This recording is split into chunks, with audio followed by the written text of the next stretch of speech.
call me a god. They call me a god. They call me a god.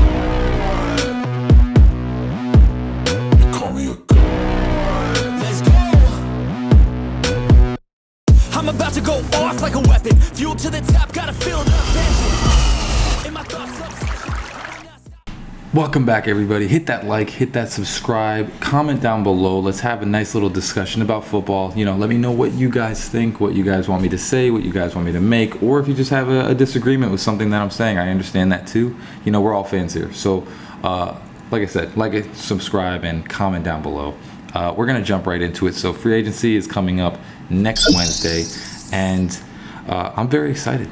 I'm excited to see what the Dolphins do. I know pretty much every season that Chris Greer has been at the helm, we have something exciting happen. So I'm pretty sure we're going to have something exciting happen right now. Right now, we're going to go off the bat. Jordan Poyer, Bobby Wagner, Levante David, those are going to be big names. But where I'm coming from, I think that we should be building with young and veteran players. I don't think we should just sign a whole bunch of old aging players, because again, you have to worry about injuries, you have to worry about play decline. There's a bunch of stuff that goes into that. You know, it's not just like you get these names and all of a sudden they're like superstars. You know, unfortunately, age does play a factor. So we're going to get right into it. Probably the biggest signing that I think we'll have, Jawaan Taylor. I think he's going to be a really good right tackle for us, and you shore up that right tackle position by getting Jawaan Taylor from Jacksonville.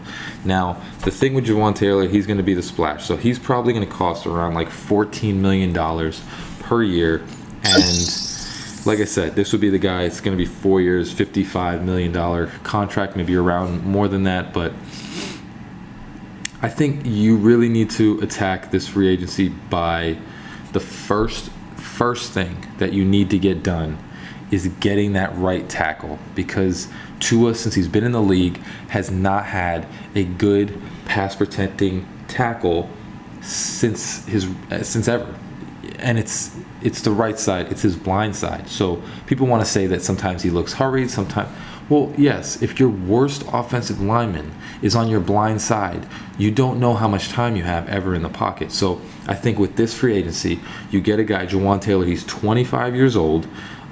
He's played for Jacksonville, and this is his best pass blocking year grade that he's had since he's been in the league. So he's on the rise. You get a 25-year-old that can continue to learn, and you finally shore up, because again, he is worlds better than anybody that we've had at right tackle. So I think you could make the argument that, you know, he's not the best right tackle that you can get. I think he's a very solid right tackle, and he's willing to learn more, and he's going to learn more under this system.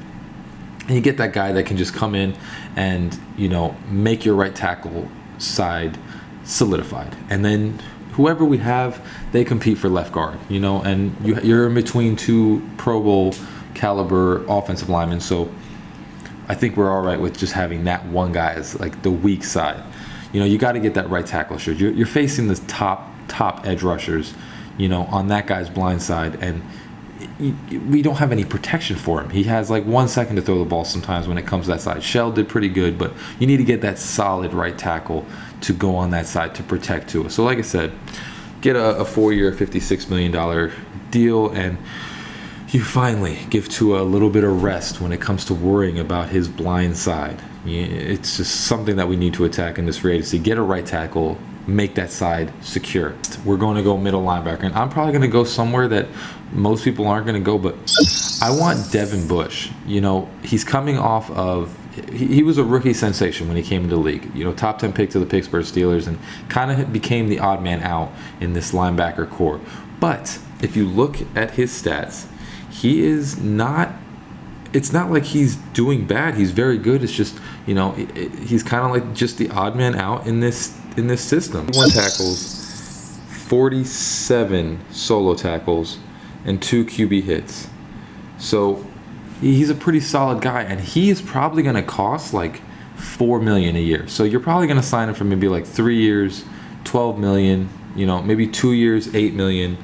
And honestly, you could have the steal in free agency because you could possibly be getting a guy for 2 years that could turn into a superstar. And he's still young. He's 24. He's the same age as Tremaine Edmonds. And he's athletic. He can hit. He can tackle. He's very good. And you can put him in a system that can really excel his traits of speed and, moving across the field. And you could get the biggest superstar in the free agency for very, very cheap. And then you have a guy that is young and is intelligent and can come in and really just wreck the whole game up. And then you could sign other players around him because you're going to be getting a guy for maybe like a $3 million 3-year deal for probably like $10 million, 3 years, $10 million, having a prove it stage where there's not a lot of guaranteed in the back end just in case. But then you get that guy that Devin Bush, when he was coming out in the draft, was supposed to be the next superstar along with Devin White, I think it was. And Devin White is pretty good, and Devin Bush is pretty good, but, they never developed into being like the Ray Lewis's or what they had pedigreed for them when they were coming out because they were athletic freaks. And could be due to talent level, could be due to a lot of things, could also be due to coaching, could be not putting them in the right scheme. And I think if you put him in something like this with a zone disguised defense, he's good at pass coverage. He can play pass coverage. So you put him in there and you can have a superstar at middle linebacker for very cheap, and you have him for the next 6 years.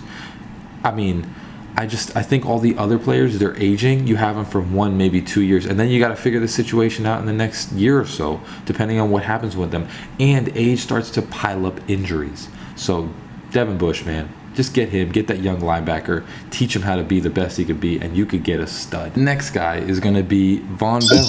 He's going to be the strong safety that you need. I think you spend a lot of money on him too. You get the strong safety that you can have Javon Holland and him disguising themselves all over the field. He's the thumper, and he's very underrated. He had 4 interceptions. I think he had a couple of sacks. He has 4 QB hits, forced fumbles. He's a really, really solid strong safety, and he's very intelligent. He's 28, so he's still in his prime. And yeah, he's going to cost probably around like $10 million a year. You get him for a couple years, and I think you have a guy that, really can come in and just be that veteran presence on the defense and can work very well with Vic Fangio's scheme. He's a thumper, and he's very intelligent, and he's very good at zone coverage. So you can put him in the box, you can blitz him, which we're not going to do a lot, or you can keep him back there and he'll get interceptions. He's very good. His hands are very good. And I think he was very underrated. I think you just had the other safety, who I can't remember his name. You had him on that team, which... he was Jesse Bates. He was very good, but you have Von Bell. It's going to be, again, another stud that on any team would probably be a superstar. But just Cincinnati has so many good players on that team. So you get him for a 2-year, $20 million deal. And yes, you're spending a lot of money, but you put that signing bonus, I believe, that Chris Greer would usually do. You save that cap, and then you have a guy for a couple years that you have a very solid defense. Now you have a strong safety that you needed, a middle linebacker that you needed, and then you have the defensive line that you had, and then you get maybe a corner in the draft. There's a lot of corners in this draft, so you can go and grab a corner and have them compete for the other side, opposite of X, and then your defense is shored up, and you have young and veteran presences on the defense. And I think then your defense is solid. You have Devin Bush manning the middle of the field, and then you have Javon Holland and Von Bell around the outside. And then get a corner that you need to play in the zone coverage that he has, and let Jalen Phillips and Bradley Chubb and Christian Wilkins and Zach Sealer and Emmanuel Ogbah all tee off on the quarterback.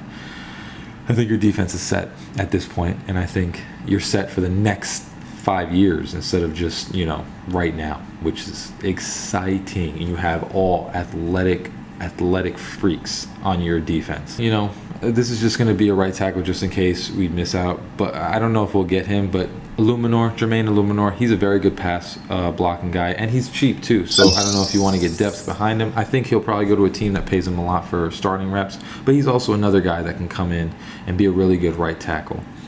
But the next one, it's going to be kind of boring, but Running back, I think we're going to address in the draft. So I think you bring back Raheem Mostert, you bring back Jeff Wilson for 1-year deals, prove it deals, and probably like 1.5, maybe 2 million for both of those guys. Get a couple of running backs in the room. I think more so you go Salvin Ahmed, Raheem Mostert, and then get somebody in the draft.